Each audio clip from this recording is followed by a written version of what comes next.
In today's video, we're going to take a look at Weight Watchers, and I'm going to start with a weekly chart. A while back I did some work on this one and found a pretty healthy cluster on the weekly chart, and I was watching that general area for support. Now we did take out the high end of the support. I believe the high end came in around the $46 area, but I also had 4 other key price relationships that came in between $41.58 to $44.47. And we have tested that zone, held, and let's see, have there been buy triggers? So let's take a quick look. There have been buy triggers, at least on a 15-minute chart, because we hit and held that zone. Here's the moving average crossover. Here's where you took out a prior swing high. So it at least triggered on the 15-minute chart, which is the aggressive swing trade trigger. It's also triggered on the 30-minute chart, which is the not so aggressive signal. Okay, but there's a safer way to do this.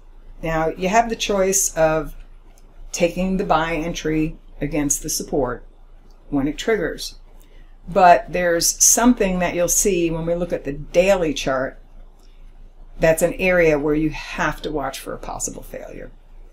So let's say if you're already in it, if you did see some buy signals here, where do you have to worry?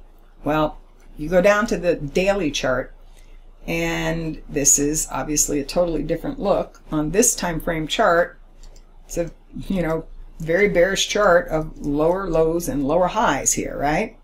When does this start to look good? Well, we have to rally for more than all of these prior rally swings. So what I did here was I've projected all of those from the new recent low, and now you'll know what area we need to clear if that weekly support is more important. Okay, and I just added a couple of retracements here. So the first area that you'd need to clear is 50.18 to 51.28. Okay, so it's from multiple prior rally swings projected from the new low, and it overlaps a 618 retracement of this swing. So that's your first very important hurdle. Your second important hurdle is going to come in at 53.91 to 54.03, and that's from a couple of the larger prior rally swings, like this one, for example, projected from this low. So that's where the resistance comes in. Now there are some traders that'll say, well, hey, this is a good trend trade setup. I'm going to short it if I get a signal against this resistance. That's one thing you can do. But let me talk about the safe bet versus the not so safe bet. The not so safe bet is to go ahead and step in against this weekly support without seeing a shift on the daily chart just yet.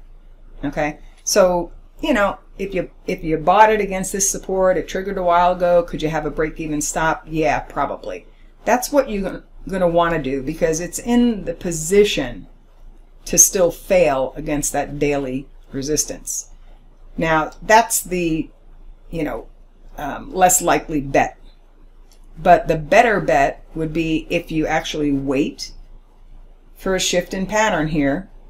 You can wait for this one to clear both of these areas of resistance, and then you can look at the next pullback. That's going to be a slightly safer bet, okay, because we really need to break the symmetry of this declining swing. And what that really means is that you have to rally for more than these prior swings, because in the past, when you got to a swing like that, it rolled over and it rolled over and it rolled over. So you want to be aware of that as a possibility. So it is a safer bet if you wait for it to clear, but you can also just take the outright signal against the weekly support. Okay, so hope that makes some sense. It's just that we don't have the time frames in sync. The weekly chart is giving us a buy setup. The daily chart is still giving us a sell setup. So you can either use this to help you manage a trade if you took a counter trend entry, or you can wait for this to be cleared and then buy the next pullback instead.